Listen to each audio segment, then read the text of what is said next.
Now, if you've been gardening for a long time, I'm sure you already have a method, a way of doing this. Maybe you have and you're not loving your method. Um, or if you've never really planted a hole or you have and it wasn't very successful. Something that I've found a lot of success with, and I've been doing this now, I want to say at least since 2021. Um, and that's how I have a specific way that I plant my holes. There's things that I add to the hole, and ways that I set the environment up for my transplants. And since I do it this way, I see really great success. So much so that sometimes I wish I could, like, the seeds that I plant in my beds are directly direct sow. I wish there was a way that I could go down and give them this same boost that I give my new transplants when I plant them. So I hope this helps you if you haven't had success or if you've never done this. This is how I plant a hole. I'm trying to plant into some coming rain. I'm going to plant this tomato and I'm going to plant this tomato, and I'm going to share with you how I plant and prep a hole to plant a plant. So this is the most affordable earthworm castings right now that I can find locally.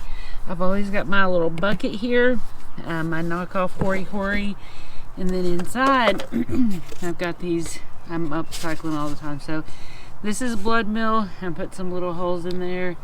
This is azomite, and this is mycorrhizal fungi, and this is just an EB Stone vegetable and tomato fertilizer. So I'm going to get over here to the bed and show you how I put it all together. This is somebody else's. I didn't make this myself. Cherokee Purple. Cherokee Purple is one of my favorites. So for a slicer, so I'm going to put it about right here. So I'm going to start by backing off a bunch of this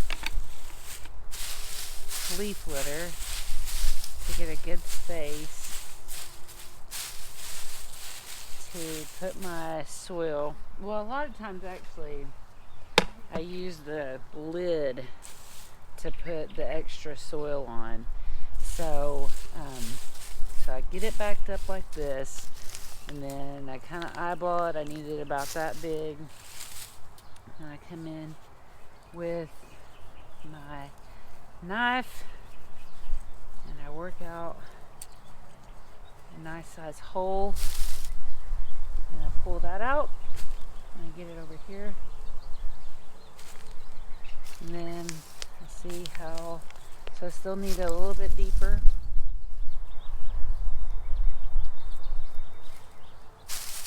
Sometimes I'll just take my knife and loosen it up a little bit more. This soil's all loose and good because I just did it a week or so ago. So that right there should be pretty perfect. Yep, that's good. So first, I don't go in any order. So here's some blood meal, maybe, I don't know, tablespoon, half tablespoon. Here's some azomite, and I usually do 2 heaping tablespoons of that fertilizer, and then I get my tomato going. Then I get my tomato, and I'm going to knock off some of these bottom little things here, and then I'm going to get out my azomite or my mycorrhizal. I'm going to open up some of these roots a little bit, and then I'm going to give the roots kind of a light dusting. You can kind of see I'm never that perfect about it. And then I'm going to just drop it in there, and I'm going to get my dirt from over here and get it all filled in like that. And this bed, if you've been following along, is already full of compost and all kinds of compost and all kinds of just good stuff. So there's me planting a hole. Okay, now I'm going to take you up close.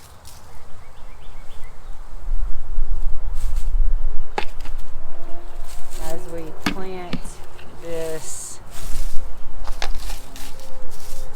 think it's a pink tie-dye.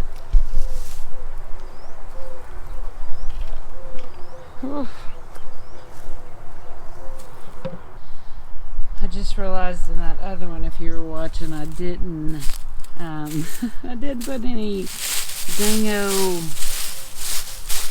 earthworm castings in there, but that's what I usually start with, is the worm castings, and then it doesn't really matter to me after that what order the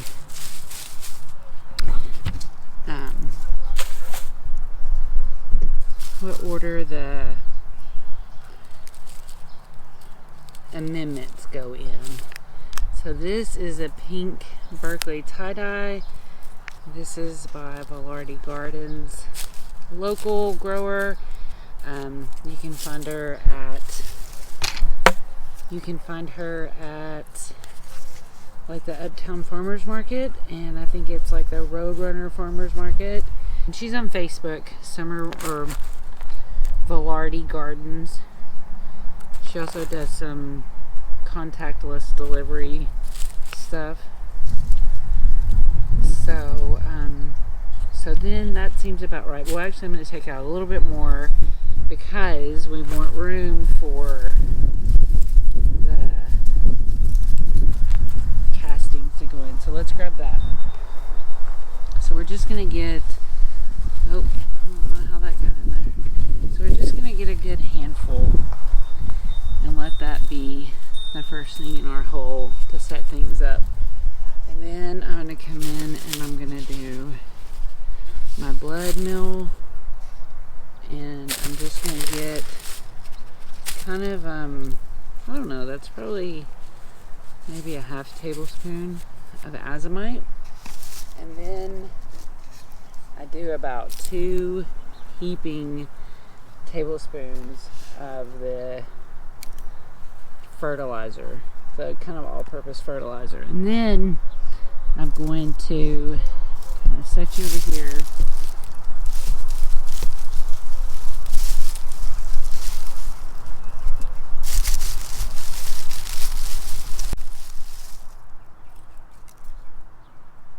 Okay, so then when I take my plant out, I just got these all good and wet. So the roots on this are okay. I'm not really going to mess with it.